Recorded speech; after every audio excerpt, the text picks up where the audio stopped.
홍준표 대구시장은 4일 이태원 참사와 관련해서 참사 수습 후에 정치 책임을 묻겠다는 건 국민적 공분의 불을 저지르는 어리석은 판단이다. 이렇게 자신의 견해를 밝혔습니다.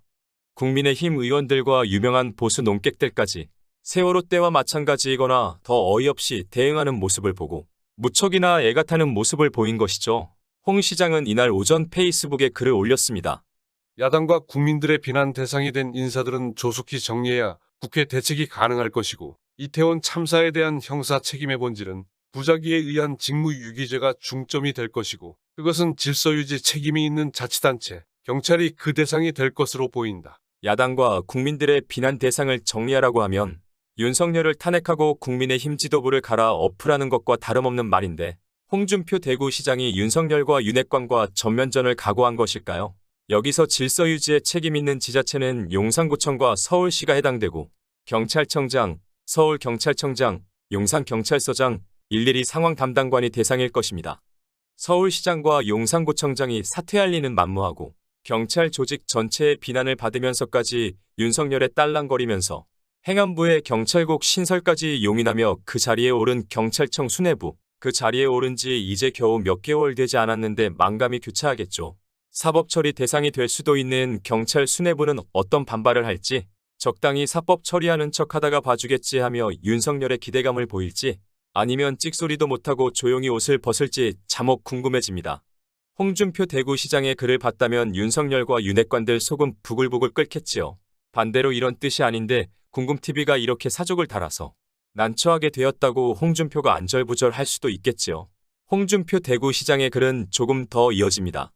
주최자가 없는 행사 운운하는 것은 질서 유지 최종 책임이 경찰과 자치단체에 있다는 것을 망각한 어처구니 없는 주장이며, 조속히 수사해서 지휘고와 가리지 말고 엄단해서 국민적 공분을 가라앉혀야 할 것이다. 주최자가 없는 행사라는 주장은 구청장부터 대통령까지 모두 거품 물고 주장하던 내용이고, 총리라는 작자는 외신 기자회견장에서까지 주최자 없는 행사 운운하다가 비난은 비난대로 받고 국제적 망신까지 당하기도 했습니다. 정치적인 책임도 비켜나가기 어려울 것이고, 벌써 야당은 국정조사를 들고 나왔다. 우리의 국정조사는 늘 정치공방으로 끝나고 진상을 밝히는데 부족하지만 정권을 공격하는 수단으로는 야당의 최상의 무기다. 홍준표 대구시장은 윤 대통령과 국민의힘 지도부에 이렇게 당부했습니다.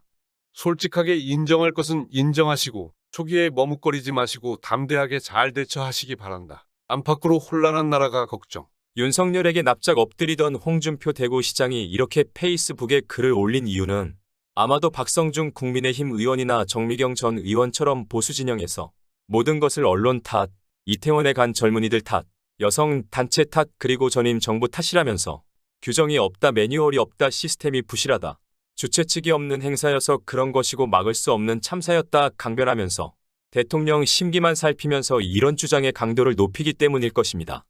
이런 소리만 윤석열이 듣다 보면 이런 생각을 하게 되지 않을까요? 그럼에도 나는 매일매일 조문도 하고 애도도 표하고 죄송하다는 생각이 든다는 말도 해줬다.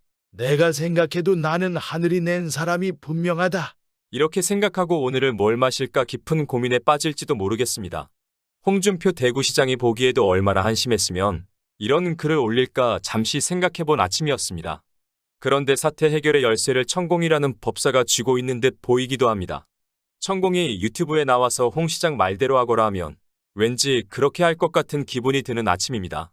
우리 국민이 누굴 대통령으로 뽑았는지 아리송한 아침입니다.